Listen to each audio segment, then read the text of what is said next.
Nadia Daggett, the broker of investing in Florida, and I'm going to be going over how to flip, some common mistakes that happen during flipping, and some other things that we can do to make really good and professional, successful flips. So let's go through this. It looks like we have a few on here now. So how to flip. So this is what we're going to go over today. What to flip, like what kind of properties you're looking at flipping, the DSCR loan structure, and how to use it to your advantage, how to make it work during a flip, and where people lose the most. Permits, doing it the right way, flipping a corporate rental, wholesaling a flip, which I think is a really neat idea for us as real estate agents to do it for our own properties. And then we can talk about a few different things. So what to flip. So one thing that a lot of people are trying to figure out is the best way, what to buy, what are they going to flip, and how to make it successful. Because instead of just going out to MLS, like especially you're finding this a lot when we're dealing with the properties that you had listed. So people are trying to get 60 cents to the dollar. So say the property's worth $100,000, they're looking to buy it for 60,000. So that's what it means by 60 cents to the dollar. So right now, that's the best. A lot of people like to get that amount, but right now people are seeing 70, 80 cents to the dollar. So you're seeing if it's traditionally $100,000, they're buying it at 70,000. Now they only have 30,000 in the gap to renovate the property and resell it, which is nothing. So say they have a property at $1 million, they're looking at trying to buy it at 600,000. Now they have 400,000 to renovate the property. But not only in that 400,000, they want to renovate it for say 200,000 so they can make 200,000 in their pocket. Otherwise, there's no use in flipping it. So if it's $1 million, they're looking at buying it for 600,000, flipping it, renovating it for under 200,000, and then putting 200,000 in their pocket. So that's what people are looking to try to flip. Say say it's $1 million property. The CMAs say it's $1 million, but they buy it for 900,000. Now they have to put in 200,000 to renovate it. They're upside down. They're not going to make any money. They're going to lose money. So that's why they're trying to get 60 cents to the dollar. It's kind of like what you would think of with wholesaling with traditional products. They're looking at buying it at 60 cents to the dollar and then doing a little changes to it and trying to make that income from flipping it. So that's a typical flip. What some people like to do, where there's some really good gain, is buying a property with extra land. So if you have a property that you have one piece of land with a house on it, and it's possible that there's another piece of land attached to it that's parceled separately, a lot of times you can get that for, say you have a house that's going for 250,000, and it also has a parceled land that comes with it. Well, if you have that, then you could go ahead and flip that house and keep that other piece of land to sell separately. So now you can make the money off of that land. So say you buy that house for 250,000, and then you renovated everything, you sell it now for say 300,000, leaving the land separate. Now you sell the land for another 100,000. Now you've made an extra $100,000 from a typical flip. And a lot of times people don't really consider that extra land of value if it comes with the house. So you can pick it up for maybe just an extra 15,000, 20,000. But if it has proper plumbing and electrical already put there, you can sell it for a really good income. So that's one way to make a little extra off of a flip. The other one is buying homes that have ADUs, which is accessory dwelling or garages, extra garages in the back that you can rehab and turn into a studio or a mother-in-law suite.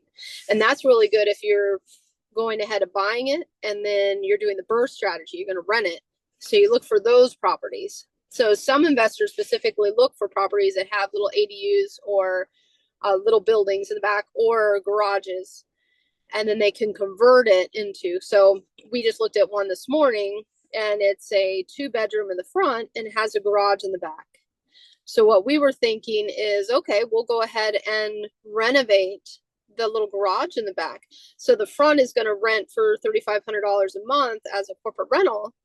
And the back, if we renovate it, say for $20,000, we renovate that garage, getting a permit, that's really important, and renovating it, then we could take that garage and we can turn it into a studio that's making $1,800 a month. So now you have $3,500 in the front and $1,800 in the back. And that's actually similar to what one of your clients, Maya, just did. He took the front unit with 3-bedroom, and then the back unit he turned into a studio. All he did was do a false wall. Now he's making $3,500 in the front, which maybe he would have made $4,000 as a corporate rental, but now he's making $35,000 in the front and he's making $1,800 in the back. So he added an extra $1,500 almost in income, and it's rented separately. It's going to bring in more income. It's a great little thing that he did in that rehab. And then flipping a corporate rental. So we're going to go into that a little bit and why that's different. And this is going to be really important to talk about because this is what we're doing with your client there as well. So, okay. So what if you're flipping a house, the most important thing to look at, if this is going to be your process, and I want you to understand this as if this is yours, because you're also working with a lot of investors.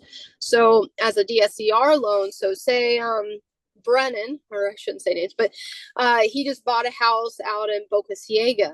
He bought it with a DSCR loan. So he has 6 to 12 months, usually 6 or 9 months, somewhere in there, of interest-only payments. So he's paying a good amount of interest, and I believe it's at 11 or 12% interest rate. And so he has that property. He's not making loan payments as if he bought the house. He's not making a loan payment, but he's making interest. He's paying only on the interest, and it's still around $2,300 a month because it's only for only for say 6 months. So they charge a lot of interest up front, but they're paying interest only. They're not buying down the principal. And in this loan, they only have a certain amount of time. There are some DSCR loans or bridge loans that you do not have to make a payment at all, which is nice, but you're still racking up the 12% interest rate on the home. So it's a huge pull from your flip, a huge amount of money that you have to allocate for that flip. So the longer they hold it, so like that property in Boca, he's holding on to that property because he's waiting for the permits and things to go through, which thank goodness just happened. Now he's able to renovate it. He wants out of that loan as soon as possible so he doesn't have to pay the 12%, because that's just taking money out of his pocket. So when it comes to flipping, the most important thing about flipping is being as fast as you can during the rehab process. So you don't want to diddle-daddle and look for this type of, you need to have everything ready to go. Your permit's almost ready. Everybody lined up. So when you get that DSCR loan, it's off to the races. You want to get this done as soon as possible because you're saving thousands of dollars each month you can shave off of that DSCR loan.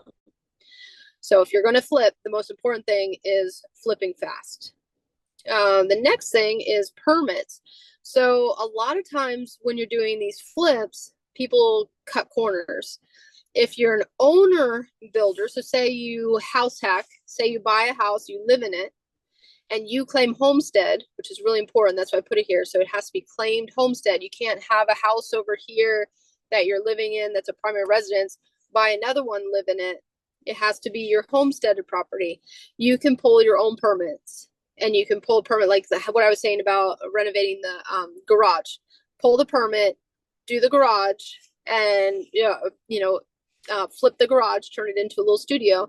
You can pull that permit. It's very cheap. But if you own a property, you're the owner of another primary residence, and you buy another property over here that you're going to use as an investment, you have to pull permits with a contractor. We do have contractors that will help you pull permits, and all they have to do, you can do the work, you come in afterwards and they verify it. It's still going to cost money to have them pull the permit and to oversee the property because now it's their name on your construction, but you can do the construction of it. You're basically working for them.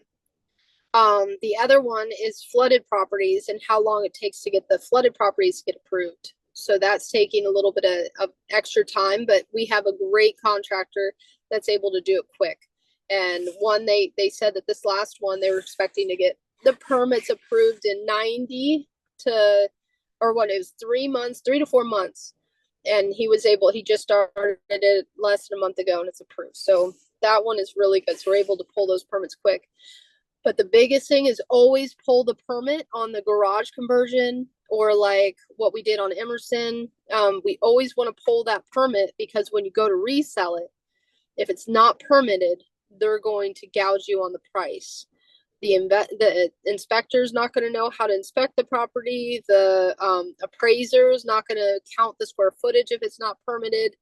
It's a whole gambit of it. So it may cost you an extra $5,000 to get the permits and a contractor to help you with it and all that. Maybe it's an extra $5,000, but in the end, it's going to value when you resell it for so much more, say 30, 40,000. So cutting corners hurts you in the end. And then also you get fines and everything else on top of it. So it's just not worth it.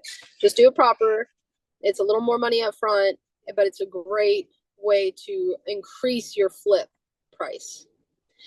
The next one is flipping the corporate rental. We talked about this a little bit at our last meeting, but selling. So say you buy a property, just a traditional property, and you go ahead and you're going to flip it. You're going to flip it for whatever the comparables are as a residence. But if you're going to flip a corporate rental, you're going to use a gross rent multiplier.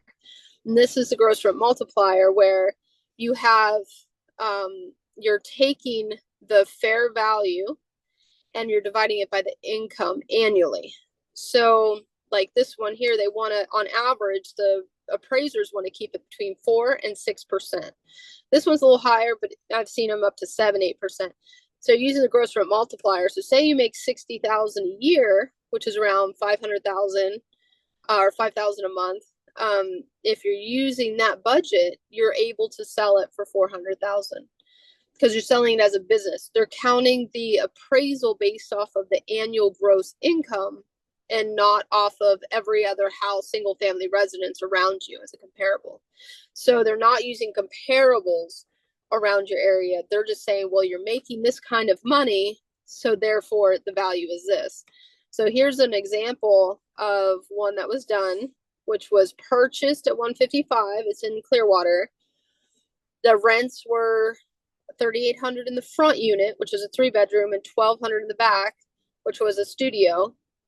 The traditional appraisal would have been $230, because we had an appraisal when we refinanced it. It was $230. We didn't change anything. When we went to do the sell the property, we got a gross rent multiplier appraisal at $400,000 because they counted the rents and not the comparable properties. Does that make sense? So you're calculating, you're selling it basically as a business and not as a traditional single family residence. So they're not using the property next door to give it a value. They're using your rents. So that's a great way if you're looking to flip. That's one of the best ways to get the most out of your flip, the most income. But here's something that we can do. You don't have to be a real estate agent, but this is what you can do as a real estate agent and do it better. So as a real estate agent, you're basically yourself or anybody, you're buying this property. So here's how to flip. And these are the 6 simple steps that go into flipping. And I'm just going to go through this really quickly because we're also going to do a class on wholesaling. But what you do, say you find a property. So step number 1, find a property, 60 cents to a dollar if possible. So you know that you can sell it. Write a contract as if you're buying the property, because you're not thinking of yourself as a real estate agent. You're just a traditional walking on the street. You're buying that property. Then you get it under contract. What you're trying to do is you're trying to put down as low earnest money as possible with as high of a inspection period as possible. So you find a property, you say, I want to have 15 days for inspection period, and I'll put down $500 for the earnest money, and they agree. So step 2, they sign, they agree to the contract. Step 3, you get under contract. Now you have 15 days in between step 3 and 4 to find a buyer and to be under contract. So in 15 days, you need to find, you're telling that other seller that you're buying the property. And then step 4, you're going to go ahead and have 15 days to find that next buyer, your buyer. So now you own the property. When you get under contract, you own this contract, you own this property. Now you're going to go find somebody to sell it to, because now you own this piece of paper, which is the property. You're going to find somebody to sell that paper to. So you find that buyer. And when you do your agreement, this is like everybody knows, if you have that little checkbox on the as is agreement that you can assign the property, you know it's a wholesaler. So if you're going to do this and make money, you are going to sign the contract checked. So you go ahead and you find a property, say for 500,000, or that's pretty high. Say you find a property for 200,000 that you think you can sell easily for 250. You go ahead and get under contract, 15-day inspection period, $500 earnest money if you can get away with it. And you have 15 days. Now you go find a buyer to sell it to for 150,000. Now you're going to sell it to that buyer at 250,000. So now you have $50,000 gap. Now, when you go to sell it, now you're in the middle of buying it and selling it. You're the person holding the document in your hand saying, well, I'm going to buy it from you. I'm going to sell it to you. You can do two things. You can go ahead and when you're going into step 6 and you're getting ready to collect your fee, you can wholesale it. So now you just use an assignment. You close with buying it at 9 in the morning. And then you go over and you close with your seller at the same time. They see everything. They see that you had a $50,000 commission. It's around 40 because of all the taxes and everything else that you have in there as well. But then you also could do another way where you close at 9 in the morning with your seller. Now you own the property. You own it, and you've taken the money from the buyer already. And he's paying off the seller, but through you. It's called a double closing. So they don't see that there's a $50,000 gap. They see that you bought it and they see that you sold it, but they don't see that there's a $50,000 in between the properties.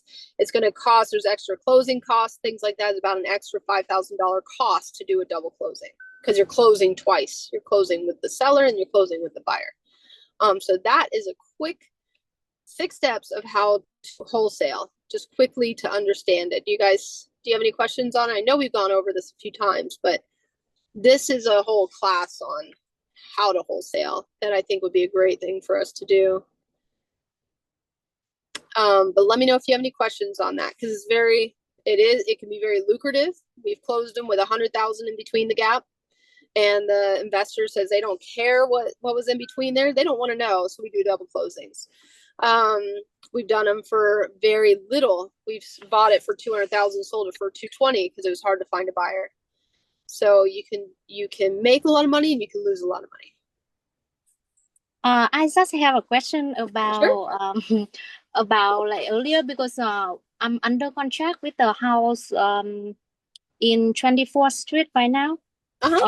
Yeah, and then that's one like I'm going to do the same thing like you said. Like we have a garage in the back, so in the front it's 2, 3. So I'm going to make it like the corporate venture, and then we're gonna make in the back side is like the studio. Perfect. Yeah. But the thing about I wonder about I was planning to do like without the permit.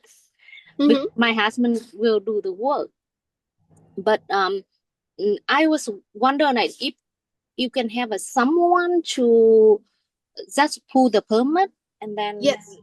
then not do the work. We have a contractor that'll help you pull the permit.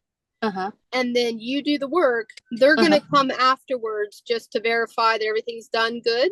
And then they'll close the permit. Oh, okay. And they can do that for very inexpensive. It still costs money because they're putting in the time to make sure it's done right. But I've also seen what your husband does, which is good construction. Yeah, really good. Yeah, so when you start working with this contractor, he'll pull the permit, and then when it comes later, all he has to do is verify that everything's done again to code. If there's anything like electrical or plumbing that needs, or HVAC, then discuss it with them to make sure that they feel comfortable with how much work each one's doing. Uh-huh. Usually the connections need to be done by the contractor, all that stuff. But when we're offline, Mm-hmm. you can talk with him to negotiate how you can get that done, because it'll save you, say, a few thousand in the beginning, but when you go and sell it without the permit, Yeah. that's what causes the problems. Yeah.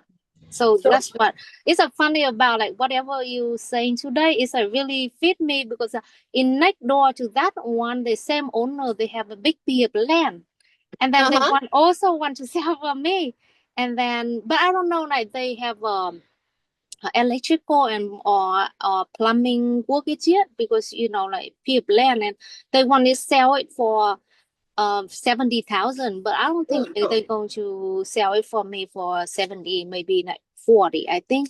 So I don't know. It's worth to buy next door for, because it's land, like nothing in there. So yeah, it's a worth it to buy it for 40,000. if it comes with the property, if it's already parceled, that is nice too. But if it doesn't have electric and plumbing, then I would definitely take it for lower, like 40, 30,000, somewhere in there. Uh-huh. It usually costs 20,000 or so to plumb the electric, get the plumbing in, all that Oh, stuff. So and then once you have it plumbed in with the electrical and the plumbing, you can sell it for so much more. So you could sell it oh, for 100,000. But if oh, so it's a way of flipping the land as well without having to do any rehab work. oh, So yeah, so it is. So if we could talk about that, if you could send me that property address, we'll take a look, because it could be very profitable. But then if it's overpriced land, it's not yeah, probably just like paying too much for a house you need to flip. yeah. The one like you said you stopped by before, Uh-huh. the in 24th Street. And Yeah. then I'm under the contract. I think we close next week. Next Okay. Wednesday. We close Uh-huh. next Wednesday. Yeah. Oh, perfect. Yeah. Yeah. Oh, that's great. Yeah. And that comes with the land? Yeah. It's not come with the land, but they want to sell me Some the land. Okay. land because it's same owner. And then I think like they have 7 people in the family, and then I think they want to sell it, and then everyone get a little bit. Okay. Well, yeah, let's take a look at it, and I'll see what the like an average price that we could sell that land for, because it might be a good 40, $50,000 in your pocket if you Mm-hmm. were to flip the land as well. Yeah. So a lot of people look for the actual land to sell with the where was it there? Yeah, they look for the extra land to sell with the property Oh, or the because ADU. I mean, that's a gold mine. yeah. Because in Tampa, I'm not really know very well about Tampa area. So I said, like, I don't know, is worth it to buy it, to like to resell it, Oh yes, I think that was a good one. So Mhm. definitely let's look at that a little more. And if you can send me how big the land is, we'll take a look at it too. Yeah. Do you think like I See should what the do it value is. before the closing or after the closing? Oh, now we'll take a look at it and Oh, to decide if you want to take the land with it. uh-huh. Yeah, and see if that's a good thing too. Yeah. Very neat. Yep. And so I don't know, you probably haven't done any wholesaling before. Wholesaling's where Mm. you like this one here where you're buying it, you're not doing any construction and you're just selling the note. So that's what Mhm. this is here. But as you're doing the traditional flips, then you can do the rehab or whatnot. But you could do traditional flips where you're rehabbing everything, or you can just sell the note. So those are the two different options on the flips. Yeah. Yeah. I don't know. So I don't know how to call people. I'm not yeah, good with that. yeah, no, that's good. They're good questions. And does anybody else have any questions too, or Vika or Min? Do you have any more questions on No, like I'm good. you're good on Yeah. like flipping or anything when it comes to these properties? And one thing that I went through recently, Maya went through, was we were ready to sell a property for, so she went through this here almost exactly the same way. We were trying to sell a property for $275 at the time. So where it says purchased, it was $275. It wasn't rehabbed. It was gutted. It didn't have floors, didn't have appliances, didn't have anything. We were selling it for $275. But the owner instead went and changed it into a duplex, put a false wall in between, a strong wall, but false, put it in between. And then he has a studio in the back and then a 3-bedroom up front. So it has almost exactly the same, except a little bit more. So he's going to get 18 in the back and almost close to 4,000 in the front. And then he's going to look at reselling it for close to 500,000. Oh wow. In this market. And so they're still getting people calling them saying, well, I want to buy it for $275. And we're like, well, now it's finished. So now we're selling it for more. And so it's great to have that option of buying them low that needs work and then fixing them up and selling them as a business, not just a traditional single family residence. You're selling it with the contracts in place, the leases in place, and you're selling it with the furniture. So it's the whole business package that you're selling. And you can put an extra $100,000 at least into your pocket each time you do that. So that's what's going to be good with 1414 golf and some of your properties is selling it as a business. So yeah. So that's what we wanted to go over today. Do you guys have any questions on flipping? Any problems that you've ever had, Min? Have you ever had any problems on your flips? Like what do you find to be your hardest thing when it comes to flipping? Oh, that's any struggles that you've had? Like more about like the permit thing, like when because the work like we have like the people work, but sometimes like and then the deal too. It's not hard to find the good deal. I see like it's hard to find the good deal right now. And then the permit thing is a little bit. I have one house. I got in the trouble with the permit because when I buy it, the private owner they have a lot of open permit like violation. So that's a lot of time and then money to spend on that. Oh, yep. Yeah, and I think permits is what everybody struggles with, and cutting corners on the permits, cutting corners on a few different things, but specifically permits, because say you have a 2,000 square foot home and you add square footage, I mean, that's a great thing. And you want to show it. I know that the taxes are raised once you get the permit, we get that. But in the end, if you're flipping it, you don't even have to worry too much about the taxes. It's going to cost maybe $4,000 or $5,000 for the permits, the contractor, that extra $5,000 that maybe you can grab that from something else, maybe different in the kitchen or something like that. But that's very useful money, even though it's money you think you can get not use, but it's so useful because in the end, when you're reselling it, you're permitted. And now the value of that extra square footage could be an extra 40, 50,000. So cutting that 5,000 hurts in the long run.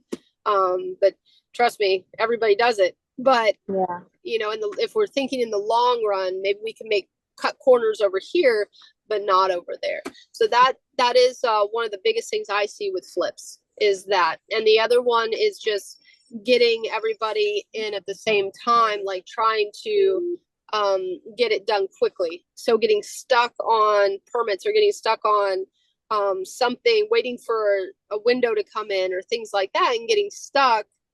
And most people are using like the bridge loan or DSCR loan that's 12% interest. And now the extra payment just keeps adding up. So trying to do as fast as you can, that's where the flips are more beneficial. Yeah, that's true. Yeah. Well, really cool. I'm excited to see some of your flips. Yeah. Well, cool. Is there any questions that anybody has about flipping or wholesaling or corporate rental flipping? No. Perfect. I never done the wholesale, so I really don't know. Yeah. Yeah, and I think in the long run, what we're going to do is work a little bit on teaching everybody how to do the wholesale flips. And what would be fun is in the future going ahead and doing some wholesale flips as a team. So I think that would Yeah. be a great way to do, say, one or two wholesales as a team so we can see how that works. Because it'd be great not to have it just in all our eggs in one basket of just flipping, but also being able to wholesale instead of buying this one, rehabbing it, and then flipping, but buying this one and then just selling it, just flipping it. Would know, so you're diversifying your strategies instead of just doing a traditional flip. You do wholesale as well. Yeah, that's good. Yeah. Yeah. Yeah, definitely. Yeah. Well, cool. All right. Yeah. Well, let me know if you have any questions. We could put this in the chat. I've got it recorded. So I'm going to try to put this out there too. I've been struggling with trying to record these videos. Because I have a question not about the class today, but I going to have an open house this weekend for my listing. So do you have any more sign? Like open house sign? Yeah, Maya has the sign. So if you guys want to get together, she lives in Clearwater and you live in Tarpon. So if you guys want to, she has them in her car right now.